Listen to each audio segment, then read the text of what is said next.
প্রশ্ন আসে সেইগুলো আমাদের সামনে রাখা দরকার। Level playing field, level playing field বলতে আমরা এখন যেটা বুঝি সেটা হলো আপনি যদি প্রভাব থাকে, ক্ষমতা থাকে তাহলে থাকবেন, আর না হলে আপনি থাকবেন না। না হলে আপনি ভোট দিতে যেতে পারবেন না, না হলে আপনার ঠ্যাং ভেঙে দেওয়া হবে, না হলে আপনার জিব্বা কেটে দেওয়া হবে, না হলে আপনি সুস্থভাবে বাড়ি ফিরতে পারবেন না। This is message.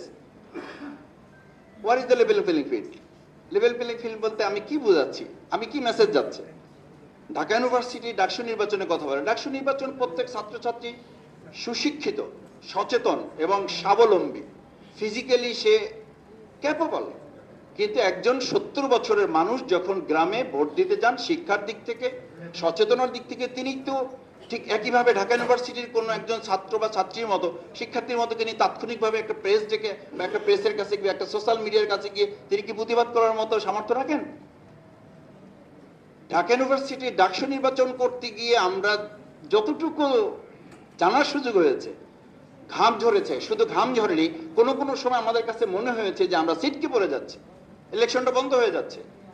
কোনো কোনো সময় এরকম মনে হয়েছে যে রেজাল্ট ডিক্লেয়ার করা যাচ্ছে না। রেজাল্ট ডিক্লেয়ার করার কথা রাত 8টায়, রেজাল্ট ডিক্লেয়ার করার কথা রাত 10টায়। সেই রেজাল্ট ডিক্লেয়ার করতে তো পরের দিন সকাল 10টা বেজেছে। কেন বেজেছে? কেন ইউনিভার্সিটির পার্শ্ববর্তী এলাকায় লোক জড়ো হয়েছে? কেন টোটাল প্রশাসনকে ইনভলভ হয়ে বলতে হয়েছে? যদি এটা হয় তাহলে একটা ছোট্ট ক্যাম্পাস মানে বাংলাদেশের তুলনায় এটা একটা ছোট্ট জায়গা, সেই জায়গাটাতে যদি গোটা প্রশাসন, রাজনৈতিক দল, শিক্ষার্থী ইনভলভ হয়ে করতে, তাহলে এত লক্ষ কেন্দ্রকে পাহারা দেওয়ার দায় দায়িত্ব এই সরকার কিভাবে রাজনৈতিক দলগুলোর সাথে আলোচনা করা ছাড়াই একটা ডেট দিয়ে আমরা রোড টু ইলেকশনের দিকে চলে যাচ্ছি? কোন আস্থার উপরে ভিত্তি করে?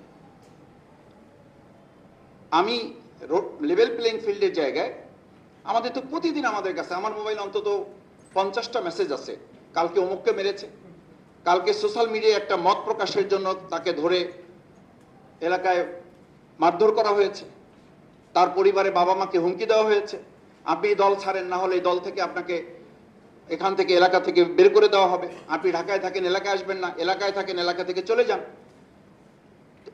এটা তো হচ্ছে এখনকার। এরপর যখন আমরা আরেকটু ইলেকশনের মধ্যে প্রবেশ করব, আমি তো মনে করি তখন লেভেল প্লেইং ফিল্ডের প্রশ্নে আমাদের আরো অনেক ঝুঁকির মুখে পড়তে হবে।